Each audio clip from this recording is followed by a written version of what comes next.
Wassalatu wassalamu ala asrofil anbiya'i wal mursalin wa ala alihi wa sahbihi ajma'in. Dengan ucapan Bismillahirrahmanirrahim, kegiatan penyusunan IPAL di UPT PSB pada hari ini saya nyatakan dibuka secara resmi. 50 meter kira-kira tercemar nggak Pak ya? Air itu dari PPU? Black water, air kita boleh cuci tangan. Warahmatullahi wabarakatuh. Wassalatu wassalamu ala asrofil anbiya'i wal mursalin wa ala alihi wa sahbihi ajma'in. Pada hari ini tanggal 6, 7 dan 8 akan dilakukan penyusunan dan pembahasan SOP IPAL. Puja dan puji ini bisa dapat terwujud dan terlaksana. Untuk membuka kegiatan ini, kiranya Bapak Kepala UPTD Pengujian dan Sertifikasi Mutu Barang Provinsi Banten bisa membuka dengan resmi. Assalamualaikum warahmatullahi wabarakatuh. Salam sejahtera buat kita semua. Yang saya hormati narasumber kita dari Tangerang, yang saya hormati peserta penyusunan SOP IPAL yang berbahagia. Pertama-tama mari kita panjatkan puji syukur kehadirat Allah Subhanahu wa taala. Alhamdulillah pada pagi hari ini kita semua masih diberi kekuatan dan kesehatan serta kesempatan untuk hadir di tempat ini dalam rangka mengikuti penyusunan dan pembahasan IPAL. Bapak dan Ibu yang saya hormati, pertama-tama saya menyampaikan selamat datang dan terima kasih kepada narasumber kita. Alhamdulillah sudah menyempatkan waktu untuk hadir bersama dengan kita di sini. Kemudian perlu saya sampaikan juga bahwa di UPT ini sebenarnya ada 3 seksi Pak. Ada TU, ada seksi kalibrasi dan ada seksi mutu barang. Ini saya lihat ini teman-teman ini barangkali masih ada tugas-tugas sehingga belum sempat hadir bersama dengan kita pagi hari. Bapak dan Ibu yang saya hormati, kita ketahui bersama bahwa UPT Pengujian dan Sertifikasi Mutu Barang ini mempunyai beberapa lab yang ada di sini. Salah satunya adalah lab pengujian sertifikasi dan mutu barang yang insya Allah akan kita belanjakan nanti di triwulan kedua. Jadi khususnya untuk pengujian mutu barang ini Pak, kita sudah mempersiapkan alatnya di triwulan 2. Mudah-mudahan tidak ada masalah dan bisa kita lakukan. Oleh karena itu dalam rangka pengujian mutu barang ini kita mempersiapkan terkait dengan IPAL-nya, karena ini kan banyak menyangkut terkait dengan bahan-bahan kimia barangkali nanti ya Pak Iyongnya. Pelaksanaan pengujian itu memang kita mempersiapkan segala sesuatunya supaya tidak ada masalah. Nah, karena kita ketahui bersama bahwa IPAL ini adalah instalasi pengolahan air limbah. Jadi instalasi pengolahan air limbah. Jadi pada saat pengujian barangkali nanti itu ada beberapa limbah-limbah kimia yang memang harus kita olah supaya tidak berbahaya untuk lingkungan kita. Karena kita ketahui bersama bahwa di sekitar kita ini banyak juga penduduk masyarakat, termasuk barangkali binatang-binatang barangkali Pak Ijongnya, termasuk dan lain-lain lah sebagainya. Sehingga memang terkait dengan pengolahan IPAL ini memang kita harus benar-benar memperhatikan supaya lingkungan kita tetap bersih. Nah, air limbah ini barangkali kita bisa digunakan lagi setelah diolah, ya Pak, seperti itu. Itu tujuannya. Kemudian dalam melaksanakan pembuatan IPAL ini, instalasi IPAL ini, kita juga barangkali nanti harus mengurus perizinannya di Dinas LH. Di provinsi atau di kabupaten kota, ini saya tidak tahu persis nanti di mana, apa di kabupaten kota atau di provinsi. Itu barangkali dari penyusunan maupun pembahasan terkait dengan penyusunan IPAL ini tadi, sehingga pada saat nanti pelaksanaan pengujian kita laksanakan di UPT bisa berjalan dengan baik dan kita sudah memahami terkait dampaknya terhadap lingkungan. Jadi kita tidak asal-asal melakukan pengujian karena kita sudah memahami terkait daripada IPAL ini tadi. Bapak dan Ibu yang saya hormati, saya juga berharap kepada Bapak narasumber untuk memberikan bimbingan kepada teman-teman kita yang ada di sini supaya benar-benar memahami. Di samping itu juga saya menghimbau kepada para peserta untuk mengikuti pelatihan ini dengan baik supaya bisa memahami dan mengerti. Barangkali itu saja yang saya sampaikan pada kesempatan hari ini dengan ucapan Bismillahirrahmanirrahim. Kegiatan penyusunan IPAL di UPT PSMB pada hari ini saya nyatakan dibuka secara resmi.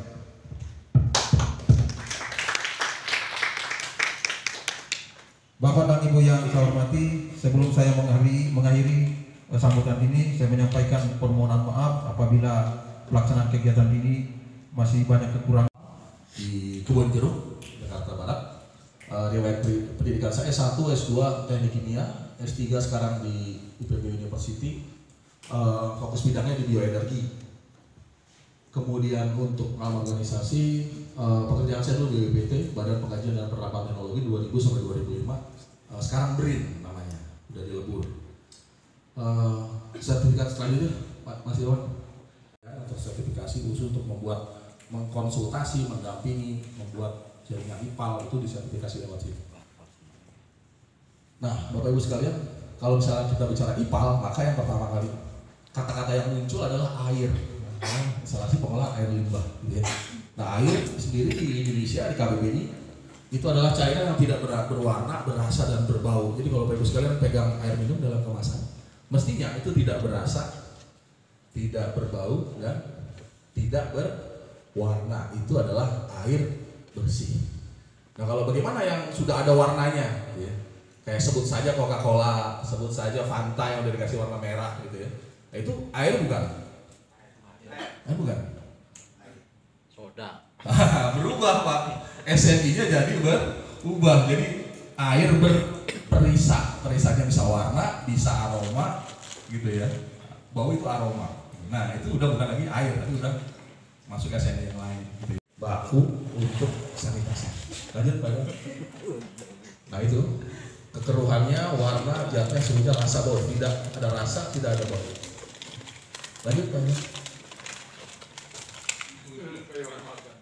Nah, sumbernya itu dari rumah susun, penginapan, asrama, pelayanan kesehatan itu termasuk ke dalam air limbah domestik.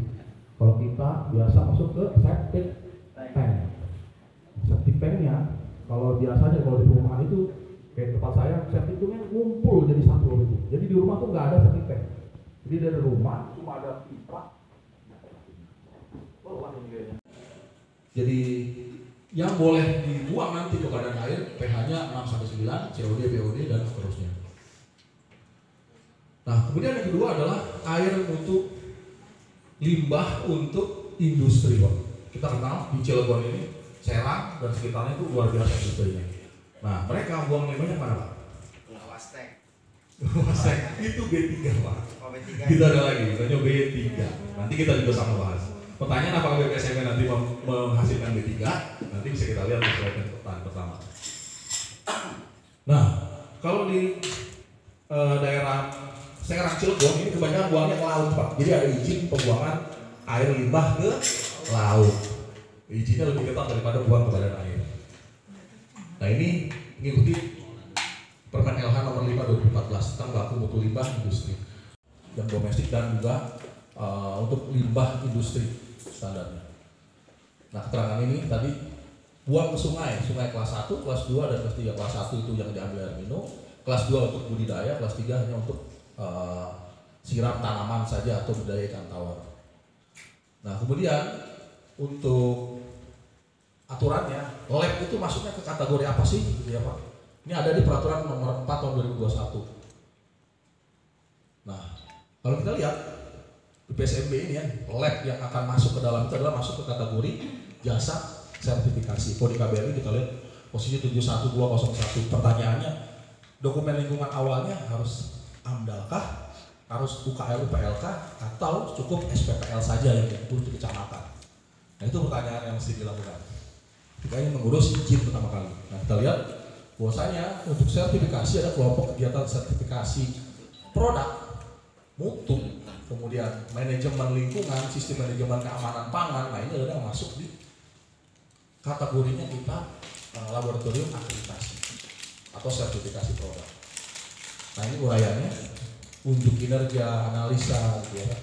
Nah itu masuknya di 71208 syaratnya itu harus punya UKL UPL. Nah, Kang Iman, lab kita UKL UPL udah hadir atau belum? Pertanyaannya. Sedang dalam kajian. Oke, aman kalau gitu. Jadi nggak boleh pakai SPPL Pak.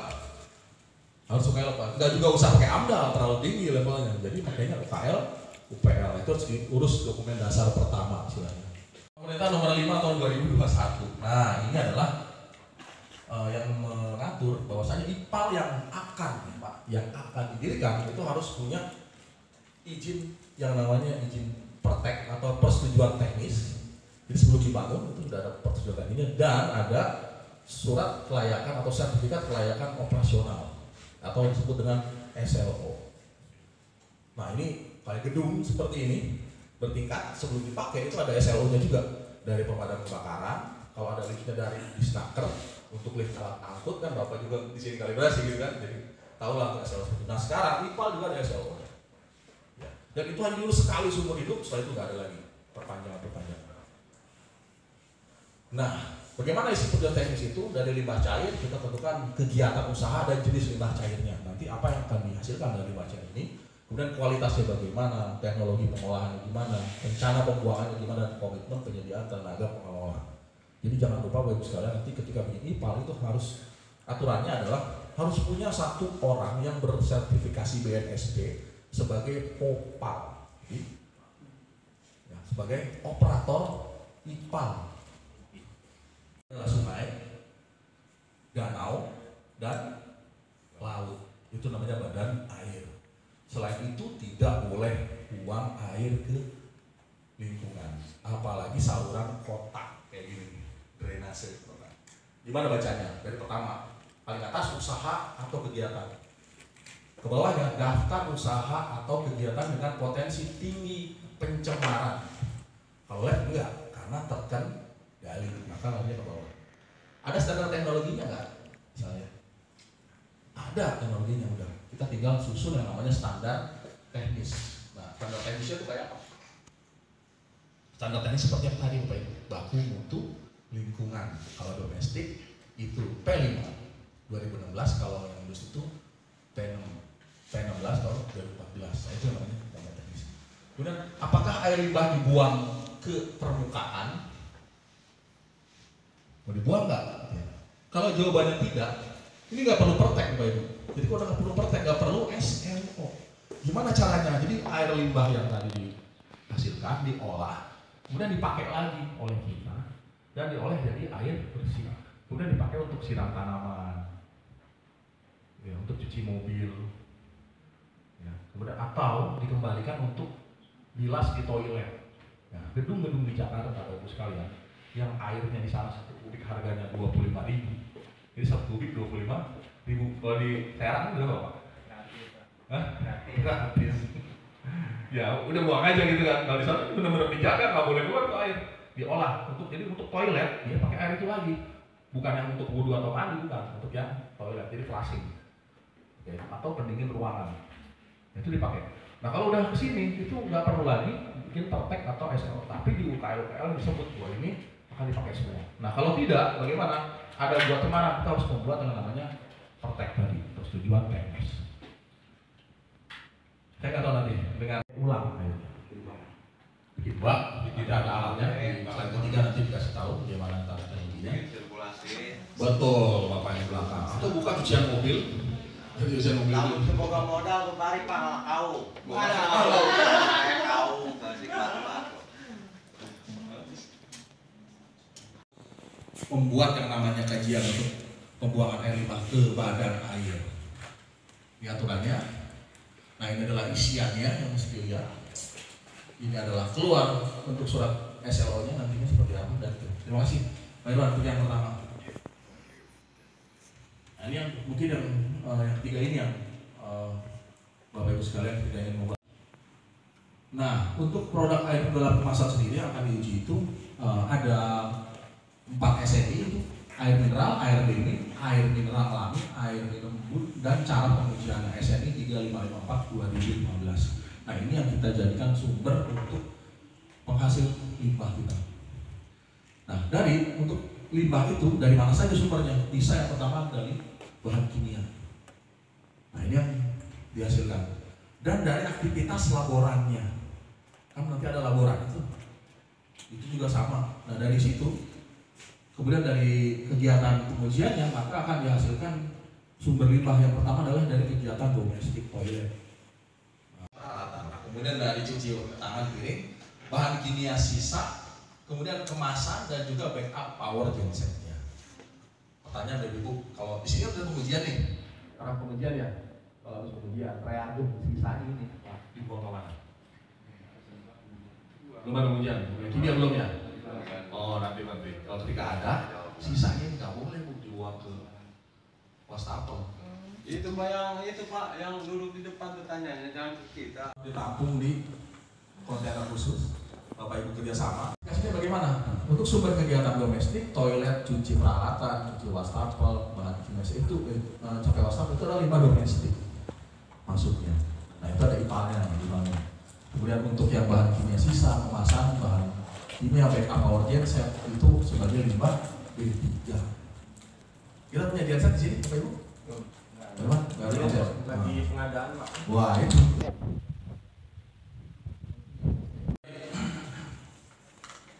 Identifikasi tadi Bapak Ibu sekalian, potensi limbah yang akan muncul ini adalah yang pertama kita punya air bersih. Ya, bersih itu nanti ada di toilet itu namanya black water atau air hitam biasanya. Larinya itu satu titiknya kumpulnya di toilet di septic tank. Nah, kalau di tempat kita ini toiletnya ada 5 misalnya di ruangan Pak KBP, kemudian di kantin misalnya di musola, nah itu titik berkumpulnya dari toiletnya harus terpantau di mana kumpulnya. Nah dari situlah kemudian nanti akan ditarik masuk ke IPAL. Saya pernah mengalami punya klien yang pemakaian air pumpnya itu 1 bulan 100 kubik, tapi buang IPALnya cuma 40 kubik. 60 kubiknya kemana? Jadi harta karun kayaknya. Terus sudah lewat kontrak filtrasi. Kemudian ada limbah lain selain limbah yang tadi, yaitu limbah bahan kimia, kemudian bahan kimia kadaluarsa, dan yang sisa pengujian. Nah itu harus ditempatkan di kontainer-kontainer seperti ini. Limbah cair laboratorium. Nanti ada klasifikasinya lagi. Dia asam, dia basah misalnya, dan satu lagi dia pengoksidasi. Nah itu juga disediakan. Dari situ kita buat yang namanya TPS B3. Jadi Bapak Ibu sekalian, tidak cuma bikin SOP IPAL, tapi harus juga bikin SOP TPS B3. Nah ini yang cair. Bagaimana dengan kemasan? Jadi bahan kimia tadi udah dituang cairan, kan ada bekas itu botolnya.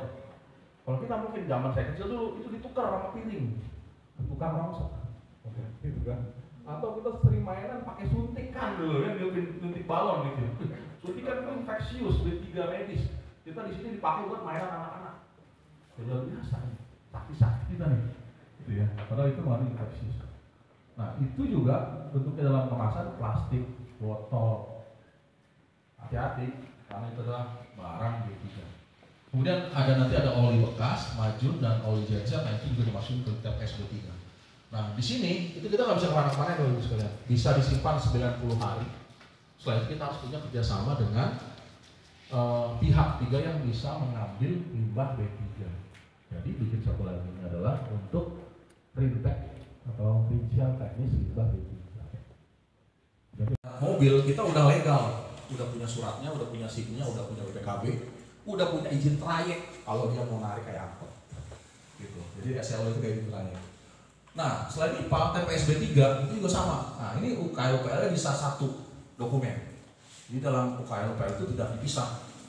UKL-UPL IPAL, UKL-UPL TPS B3, tapi digabung jadi satu dokumen. tetapi harus membuat terintek namanya. Nah itu ada SOP penanganan limbah 3, gambar detail fasilitas penyimpanan.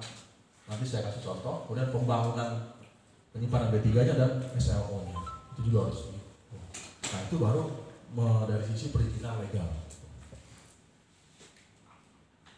Nah untuk yang IPAL itu untuk UKLPL seperti ini, nanti ada identitas nama penanggung jawab, alamat kantor, kegiatannya apa, lokasi rencananya ada di mana, skalanya seperti sebesar apa, ini yang ada di dalam UKLPL untuk IPAL.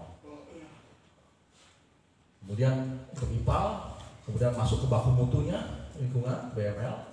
Nah dari situ ini yang diisikan untuk partai pembuangan air limbah ke badan permukaan. Tetapi kalau kita mau di recycle, nanti pembuangan air limbah ke badan permukaan untuk pemanfaatan. Nah ini uraiannya. Ada standar teknis pemenuhan baku mutu air limbah. Pertama deskripsi kegiatan, ada jenis, kapasitas. Ini jenis dan jumlah bahan baku yang dipakai. Kita di sini bahan kimianya apa saja itu ditentukan. Nah ini memang harus ada satu orang yang berincas di sini nih untuk menangani masalah ini. Tapi kalau saya Pak udah pusing bikinin perteknya, coba jalan-jalan ke dinas lingkungan hidup. Siapa tahu di sana ada teman yang bisa membuat. Pak, saya di sana nggak ada yang bisa buat, ya udah tinggal kontak aja siapa yang baru untuk dibuatkan perteknya, nanti kita sidang di lingkungan hidup. Ya. Kan kalau BPSMB dengan dinas LH kan I to me namanya. Jadi dari kita untuk kita misalnya pemerintah juga. Kemudian ada rona lingkungan awal. Nah di sini tadi ukur nih lingkungan sekitar. Apalagi pas diukur ini dilihat nggak ada air. Wah udah tuh mulai ketahuan. Kemudian perakiraan dampak kalau dibuang kemana saja. Wastafel itu disamakan dulu Bapak Ibu kualitasnya, dikualisasi aduk ya. Kemudian dari situ kemudian dianoksin. Ini yang paling banyak zat yang terkandung di dalam limbah domestik apa Bapak Ibu? Ada itu? Kalau kita habis buang air kecil, suka cium baunya. Nah, bau pesing. Itu nama kimianya ada yang tahu? Urea. Nah, di bawahnya lagi Pak Irwan sebelum urea. Amonia. Nah itu tercium sekali. Karena apa? Itu adalah sisa sekresi tubuh kita. Kalau orang nggak bisa ngeluarin sekresi amonianya lewat urin, dia akan keluar lewat keringat. Apa yang terjadi? Bau badannya luar biasa. Nah, jadi bersyukur kita dikasih bisa sekresi lewat urin. Dan bau orang satu sama lain itu berbeda, seperti sidik jari. Jadi punya bapak sidik jari beda, baunya beda. Kita semua beda baunya. Makanya kan ada ya bapak kalau dinas keluar kota itu kan kalau kangen sama ibunya bawa ke ibunya ciumin gitu kan. Bapak buah. Nah ini menggunakan proses aerobik, bukan aerobik yang senam bukan yang senam ya. Tapi menggunakan bakteri. Nah dia digradasi, diurai, dimakan sama bakterinya sehingga itu tidak bau lagi. IPAL yang benar itu enggak bau Bapak Ibu. Kalau yang benar ya itu enggak bau. Kenapa? Karena baunya dimakan oleh bakterinya. Gitu. Nah kemudian setelah itu baru disaring. Nah, setelah disaring itulah bisa digunakan kembali. Nah ini skema prosesnya seperti ini. Jadi dari pertama dia dikasih udara, diaerasi ya, untuk bisa mengurai amonianya. Dari amonia menjadi nitrat atau nitrit, kemudian dianoksid dikasih bakteri, nanti dia akan lepas ke udara jadi nitrogen dan oksigen. 79%-nya adalah nitrogen. Jadi kita hidup. Jadi aslinya kalau udah benar diolah kemudian lepas dari amonia menjadi asam nitrat atau asam nitrit, kemudian dari asam nitrit itu diolah keluarnya adalah hidrogen dan oksigen, pecah lagi itu dihirup lagi manusia. Bekasan kita nih. Nah ini yang makannya bakteri Bapak Ibu. Jadi bakterinya yang makan, kemudian dia akan menjadi lumpur. Lumpurnya akan jadi rumah bakterinya. Bakteri ini berkembang biak nih. Nanti kayak rumah susun dia, makin banyak di dalam itu ya. Saya kirimin video bakterinya bagaimana makan. Oh iya. Itu Bu Ida mau nanya katanya kalau air kentut katanya gimana?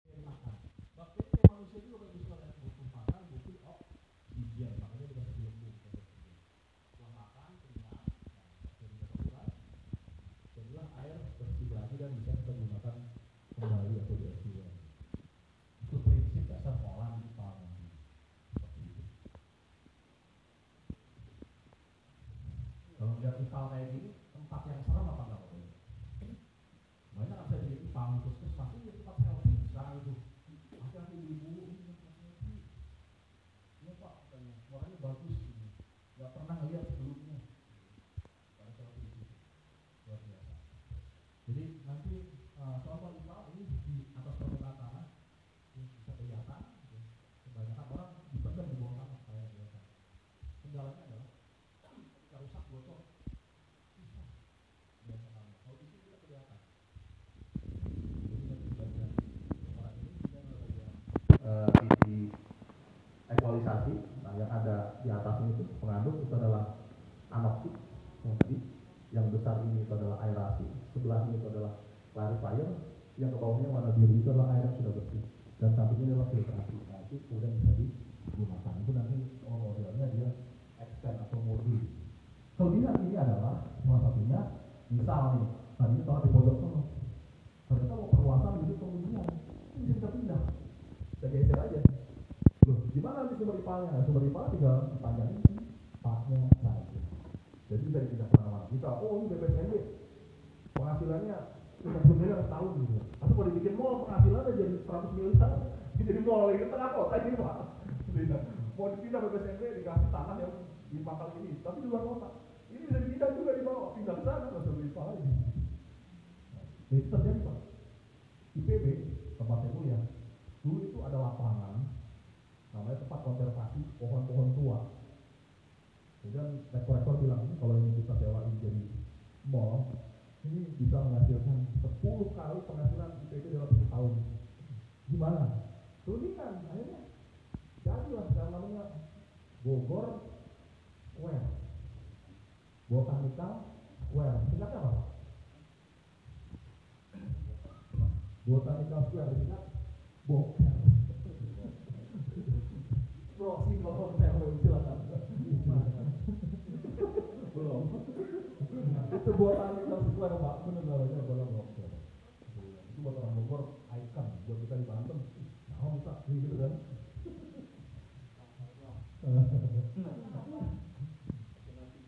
Nah, ini adalah tata cara penerbitan yang tadi yang penerbitannya perfect. Ini adalah contoh untuk pemantauannya. Nah, ini untuk yang D3 Bapak Ibu sekalian. D3 kita sudah punya tempat di rumah. Kemudian ada ini contoh di rumah sakit untuk D3-nya, FS D3. Kemudian ada titik koordinat. Nanti ditulis di titik koordinat. Kemudian ini orientasi terhadap gedung keseluruhan. Oh dia TS D3-nya di sebelah sini, DPS ini sebelah mana TS D3-nya, itu juga harus terlihat orientasinya. Dan nah, detail sebelah mana nih? Detail dulu, sebentar nih kalau di rumah saya ada 2. Ini kita kerjakan di sebelah sana. Nah, itu kan untuk limbah, kalau ada mau tanggung jawab, bisa selesai. Terima kasih, assalamualaikum warahmatullahi wabarakatuh. Silakan kalau ada yang mau bertanya. Oke aja. Kalau misalnya TPU kan ya Pak ya, tempat pemakaman umum ya. Terus kira-kira mengebor air, sumber air kira-kira 50 meter, kira-kira tercemar nggak Pak ya? Air itu dari TPU. Ya, adalah senyawa C, karbon, H, hidrogen, O, oksigen, N, nitrogen, P, fosfor, S, sulfur. Itu adalah penyusun manusia. Nanti ada senyawa kimianya namanya lemak, namanya protein, gitu ya Bapak Ibu sekalian, yang namanya tulang, ini hidroksiapatit itu terurai menjadi unsur itu tadi. Udah ada yang mengurai sama Bapak Ibu sekalian, yang namanya mikroorganisme dan cacing, gitu ya. Nah, jadi tadi 50 meter masih tercemar apa enggak ya? Tergantung lapisan tanahnya Bapak Ibu sekalian. Kalau dia tanahnya lempung seperti tanah sawah, gitu ya, tanah rawa, itu air nggak usah 50 meter, ya 5 meter aja atau 10 meter, air itu tidak akan nembus. Jadi kalau yang diambil adalah air dalam tanah, itu tidak akan tercemar. Yang tercemar adalah air yang diambil di permukaan, permukaan. Terus sekalian mungkin yang di Serang, yang punya rumah di perumahan Kemudian kok air saya bau ya? Oh itu bos kita gitu ya. Kenapa seperti itu? Yang diambil oleh Bapak Ibu sekalian adalah air permukaan. Kenapa? Perumahan itu diuruk, bawahnya dulu sawah atau rawa. 2S, nah itu yang bikin bau. Gak usah risau Bapak Ibu sekalian, tinggal beli filter yang isinya adalah karbon aktif. Keluhan airnya kuning di rumah, gitu kan, netes-netes. Nah itu juga sama, diduganya adalah zat organik, bisa pakai mangan, green mangan, karbon filter, gitu ya, sehingga dia bisa nangkep tadi kotorannya. Kalau sampai 50 meter, kalau di bawah 50 meter itu udah air dalam, ya, nggak bisa pakai pompa biasa. Satu lagi adalah ini septic tank Bapak Ibu. Saya septic tank nih, kita bikin di sampingnya. Nah itu, misalnya di dalamnya 5 meter, kita gali 10 meter pun, dia akan ada potensi cemaran. Jadi kalau mau, ya jauh dari sini.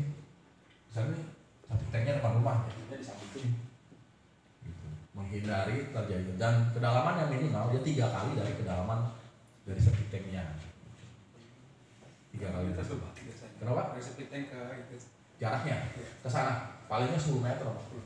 Iya. Kalau misalnya ya namanya rumah zaman sekarang Pak, lebar cuma 6, boro-boro 10 gitu kan, ya bikinnya di belakang. Kalau tipenya 60 kan 6 kali 10, 10-nya berarti di belakang. Jadi bikinnya septic tank di depan rumah, airnya di dapur. Jangan dua-duanya di depan. Di dapur kan susah lagi perbaikannya gitu kan. Nah itu mah resikonya. Nah itu yang juga jadi kendala kita sekarang. Mereka itu, ayo. Ada yang lagi bertanya? Udah nggak ada yang bertanya lagi ya? Ada yang bertanya nggak? Masih. Nggak ada ya? Enggak, kayaknya ini udah pada lapar nih. Belum datang. Oke lah kalau gitu ya, untuk sekian kali ini aja mungkin langsung ditutup aja deh Pak. Terima kasih kepada teman-teman yang telah hadir di kegiatan ini. Semoga mendapatkan kesehatan, dilancarkan rezekinya, dimudahkan jodohnya. Ya. Silakan beraktivitas lagi ke tempat semula. Terima kasih, kegiatan saya tutup sampai di sini saja ya. Terima kasih. Assalamualaikum warahmatullahi wabarakatuh. Waalaikumsalam.